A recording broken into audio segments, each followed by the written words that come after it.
Dear Telugu film review by all rounder star Ballem Venumadhav. ఈ వారానికి ఓ ప్రత్యేకత ఉంది. ఇద్దరు సంగీత దర్శకులు హీరోలుగా నటించిన సినిమాలు 2 విడుదలయ్యాయి. లవ్ గురు రోమియో అనే పేరుతో తమిళ్లో, తర్వాత లవ్ గురు పేరుతో తెలుగులో రిలీజ్ కాగా, విజయ్ ఆంటోనీ అందులో మ్యూజిక్ డైరెక్టర్ కమ్ హీరో. ఆయన మ్యూజిక్ డైరెక్టర్, ఆయన మ్యూజిక్ చేయలేదు ఆ సినిమాకి, కానీ మ్యూజిక్ డైరెక్టర్ హీరోగా చేశాడు. అట్లాగే జీవి ప్రకాష్ కుమార్ అనే మ్యూజిక్ డైరెక్టర్ ఏఆర్ రెహమాన్కు దగ్గర బంధువు. మరి అతను మ్యూజిక్ చేసి హీరోగా నటించిన సినిమా డియర్ కూడా ఇదే వారం విడుదలవడం ప్రత్యేకత. 11 ఏప్రిల్ 2024 ఈ యొక్క ప్రత్యేకత సంతరించుకుంది. 2 గంటల 14 నిమిషాల comedy family romantic cinema.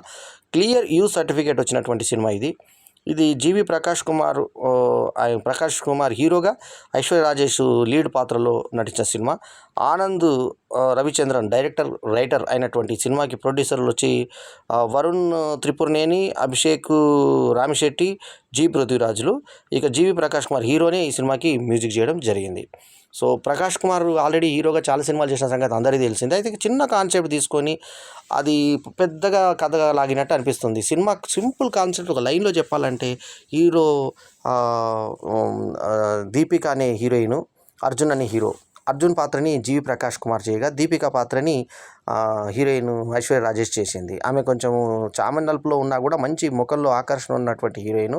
So ఈ జంట కలుసుకున్నప్పుడు ఫస్ట్ కరెంటు పోతుంది. కరెంటు పోయినప్పుడు సరే ఇట్లా మనకు first A R Rahman music composition చేసినప్పుడు కూడా ఇట్లాగే కరెంటు పోయిందంట అని అంటే, తర్వాత సెకండ్ హాఫ్లో ఈ విషయం కాదు, అది ఏఆర్ రెహమాన్ విషయంలో జరగలేదు, ఇళయరాజా విషయంలో జరిగింది, కానీ నేను నీకు ఆ తప్పని చెప్పలేదు, నాకు తెలిసినా కూడా అని చెప్పి చెప్తుంది హీరోయిన్.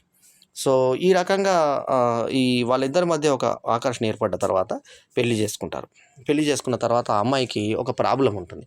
తల్లి వచ్చి చెప్పిన ఆ ప్రాబ్లం చెప్పకు, అలాగే మేనేజ్ చేసేద్దామని చెప్పేసి తల్లి వచ్చి చెప్తుంది. అయితే హీరోయిన్ మదర్ క్యారెక్టర్ని అలా రన్నింగ్ చేస్తూ బ్యాక్ మీద ఫోకస్ చేయడము, ఇది తమాషా కంటే మదర్ క్యారెక్టర్ మీద కూడా అలా లాంగ్ బ్యాక్ ఫోకస్ చేసి విడుదల కదిలేటువంటి సన్నివేశాన్ని లాంగ్ షాట్లో చూపించడం జరిగింది. ఆమె వెళ్ళి తమ కూతురు చెప్తుంది, నువ్వు చెప్పావా పెళ్ళి ఇది చేసుకున్నామని. ఆ షాట్లో మనం బాగా గమనిస్తే విడుదల మీద కెమెరా వెళ్ళినట్టుగా మనకు చాలా క్లారిటీగా తెలుస్తుంది. ఆ తర్వాత ఆ అమ్మాయి తల్లి చెప్తుంది, ఇంకా నువ్వేం ప్రాబ్లమ్స్ క్రియేట్ చేసుకోకు, ఈ పెళ్ళి చేసేసుకో అంటే చేసేసుకుంటుంది. పెళ్ళి అయిపోయింది. అయిపోయిన తర్వాత అసలు ప్రాబ్లం ఏంటంటే అమ్మాయికి గురుకుంది. గురుక అనేది విడాకుల దాకా వెళ్ళిపోయేంత పెద్ద ప్రాబ్లం కాదు అన్న చిన్న విషయం కూడా ఆ కాన్సెప్టు ఈ సినిమా అక్కడే దెబ్బతిన్నది ఈ సినిమా అని చెప్పాలి. అయితే ఆ గురుకకు ఇతను నిద్రపోలేక లెట్రిన్ పార్ట్ మీద వెళ్ళి ఆఫీస్లో పడుకుంటాడు. పనివాడు తలపెట్టుకోడు. అయితే ఆ వాచ్మెన్ అది ఫోటో తీస్తే ఫైర్డ్ అని చెప్పేసి ఉద్యోగం నుంచి తీసేస్తారు. అంటే అతనికి నిద్ర లేకపోవడం వల్ల, ఆ గురక వల్ల నిద్ర లేకపోవడం వల్ల ఇన్న ఇబ్బందులు కలుగుతాయి. వీళ్ళిద్దరు సాంసారికంగా కలవడం వల్ల వీళ్ళకు ఒక బాబో కడుపులో ఒక పిండం పడ్డ తర్వాత, కన్ఫర్మ్ అయిన తర్వాత విడాకులకు తిరుగుతున్న ఇతనికి భార్య చెప్తుంది, వద్దు మనకు పిల్ల పుట్టబోతుంది, అంటే పిల్ల పుట్టినా సరే మన ఇద్దరం కలవడం మాత్రం జరగని పని, నేను నీ గురక వల్ల నేను భరించలేను, వద్దు అని చెప్పేసి. రోహిణి అనే ఇతనికి తల్లి ఉంటుంది, ఇంకొక అన్న ఉంటాడు. ఆ అన్న ఇతను మాట్లాడే మాటలు చూసి కొడతాడు. ఇతన్ని కొట్టిన తర్వాత ఆ రోహిణికి ఆల్రెడీ తలసరి విజయ్ భర్త ఉంటాడు. ఆయన కలవాలనుకుంటే వాళ్ళిద్దరు ఎప్పుడో విడిచిపెట్టి వెళ్ళిపోయాడు కదా, రానివని చెప్పి అన్న అంటే, మొత్తానికి వీరి జంట ఎవరైతే దీపిక అర్జున్ ఉంటారో వీళ్ళు వెళ్ళి అతన్ని తీసుకొని వస్తారు. వచ్చిన తర్వాత వాళ్ళ ఇంట్లో గొడవలు జరిగిన తర్వాత నా భర్త నా ఇంట్లోనే ఉంటాడు, ఏదో తప్పు చేసి ఉండొచ్చు కనుక కలిసి ఉండాలి, ఏంట్రా నువ్వైనా ఒక గుర్క కోసం వదిలిపెట్టావు అన్నాక వాళ్ళ అన్న మాట్లాడుతుంటే, నీ భార్య సుఖంగా ఉందా ఫస్ట్ చూసుకో అని కథగా రాసింది తన బాధని. ఒక యంత్రం లాగా పని తీసుకొని ఒక ఇంట్లో జీతం లేని పని మనిషిలాగా చూస్తున్నావు అని చెప్పేసి రోహిణి అన్నప్పుడు వెళ్ళి తలకు నొప్పి అవుతుంది, నాకు ఒకసారి అమృతాంజన్ రాయి అని చెప్పి బెల్లాన్ని అంటూ ఏడుస్తుంటే అద్దంలో చూసి ఏమైందని భార్య అన్నప్పుడు ఓదార్చి, భర్త బాధపడుతుంటే బాధపడొద్దండి అంటే, నేను బాగా చూడలేదు నేను అని బాధపడుతున్నా అని చెప్పేసి, నేను ఇన్ని రోజులు నువ్వు పేదరికం నుంచి వచ్చావు, నీకు ఒక ఇల్లు కట్టించాను, కారు ఇప్పించాను అని ఆలోచించానే తప్ప నేను ఒక మనిషిగా చూడలేదని చెప్పి నేను గుర్తించలేకపోయానే, తప్పైందని క్షమించు అని భార్యతో కలిసిపోయిన సన్నివేశం బాగుంటుంది. అవి కొన్ని హృదయంగా కొన్ని సన్నివేశాలు ఉన్నా కూడా ఈ గురక మీద వీళ్ళు ప్లేన్లో ప్రయాణించినప్పుడు పక్కన కూర్చున్నప్పుడు వేరే దిక్కు సీటు మార్చన్నప్పుడు సీటు మారడం కుదరదని చెప్పినప్పుడు అలా మొత్తానికి ఏదో అన్నీ కొంచెం అసహజమైన సన్నివేశాలు ఉన్నా కూడా వాళ్ళిద్దరికి మొత్తానికి చివరి ఆఖరణ పిల్లాడు పుడుతుంటే అంటే అబార్షన్ చేయించుకుంటా అంటుంది ఆ అమ్మాయి. తండ్రిని మధ్యలో ఆమె తండ్రిని ఇతను అడ్డము పడదు. కాళీ వెంకట్ అన్న పాత్రను పోషించినటువంటి సినిమాలో ఇలవరసు మామ పాత్రను పోషించాడు, అంటే ఐశ్వర్య రాజేష్ తల్లి పాత్రను పోషించాడు. సో వీళ్ళు మనకు ఆల్మోస్ట్ ఈ డబ్బింగ్ సినిమాల ద్వారా రెగ్యులర్గా ఈ నటులందరూ కూడా మనకు బాగా నోటెడ్ అయిపోయారు. సో ఐశ్వర్య రాజేష్ చాలా ప్రశంసనీయమైన నటనను ప్రదర్శించింది. అద్భుతమైన ఎక్స్ప్రెషన్స్, చిన్న చిన్న ఎక్స్ప్రెషన్స్ అయినా అద్భుతంగా యాక్ట్ చేసింది. ఇట్లా పాటలు కూడా జీవి ప్రకాష్ కుమార్ కంపోజిషన్లో ఉన్న పాటలు కూడా చాలా వినసొంపుగా ఉన్నాయి పాటలు. మరి బయటకు వచ్చి పాడుకునే లెవెల్లో లేకపోయినా కూడా పాటలు వింటుంటే మాత్రం ఏదో ఒక లోకంలో తీసుకెళ్లే విధంగా పాటలు ఉన్నాయి. చిత్రీకరణ మామూలుగా సాధారణ స్థాయిలోనే ఉన్న ఈ సినిమా ఫ్యామిలీ టైప్ ప్రేక్షకుల్ని ఆకట్టుకునే దిశగా ఉంటుంది. అయితే ఫ్యామిలీ కోర్టులో లేడీ జడ్జి అడుగుతున్నారు, ఏంటి మళ్ళీ మీరు కలుసుకుంటారా విడిపోతారా అంటే, ఆ బాబాను నేను బాబుని పెంచుకుంటాను, పాప కానీ బాబు కానీ నేను పెంచుకుంటాను అంటే, నువ్వు నాకు అట్లా ఇష్టం లేదు, వారంకోసారి వచ్చే తండ్రికి ఇష్టం లేదు, పక్కకు రోజు నువ్వు ఉండే తండ్రికి ఉంటానంటే నేను కంటా, లేకుంటే ఇప్పుడు అబార్షన్ చేయించుకుంటాను. ఆ అమ్మాయి వెళ్ళిపోయింది, మొత్తానికి అబార్షన్ చేయించుకోదు, ఒకవేళ నా పాపకు కూడా అట్లాంటిది గురికై వస్తే ఏం చేస్తాం అంటుంది. అదే క్లైమాక్స్లో జరుగుతుంది.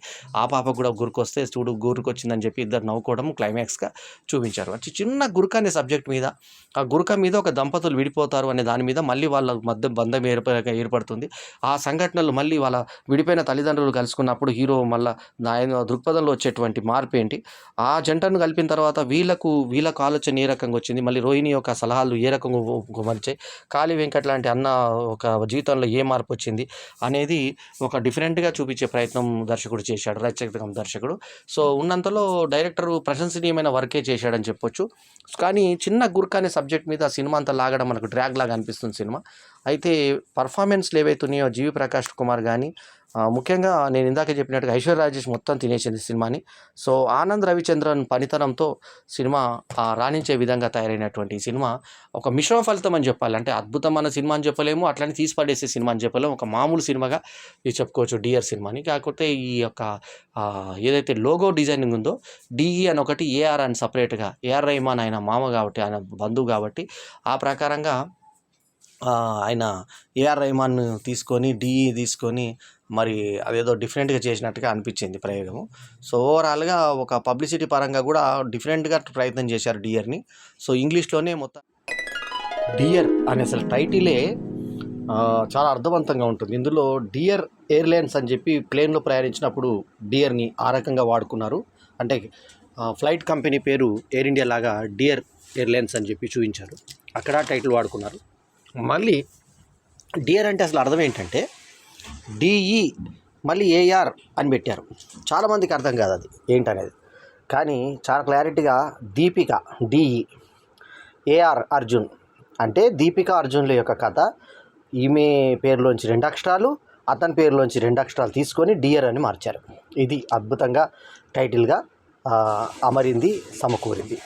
సో మ్యూజిక్ డైరెక్టరు అయినటువంటి జీవి ప్రకాష్ కుమార్ తను మ్యూజిక్ చేయడంతో పాటు ఐశ్వర్య రాజేష్ లాంటి ఒక చామంచాయ అందగతితో అద్భుతంగా యాక్ట్ చేసిన సినిమా డియర్లో పెట్టి ఒక డిఫర్గా చేసేటువంటి ప్రయత్నం చేశారు ఈ డియర్ సినిమా. సో ఈ సినిమాకు ఒకటి అంటే ఒక అసభ్యత లేకపోవడం, క్లీన్గా ఉండడం సినిమా అంతా. ఇందాక చెప్పినట్టు ఒక mother character, back following camera తప్ప ఎక్కడ కూడా మనకు చిన్న అశ్లీలమైన సన్నివేశం కూడా కనపడదు మనకి. చాలా నీట్గా తీశారు సినిమాని, ఒక అద్భుతంగా పర్ఫామ్ చేసింది ఐశ్వర్య రాజేష్ కూడా. సో అట్లాగే ఉన్నంతలో జీవి ప్రకాష్ కూడా రాణించాడు. రోహిణి తల్లి పాత్రను అదరగొట్టేసింది ఆమె.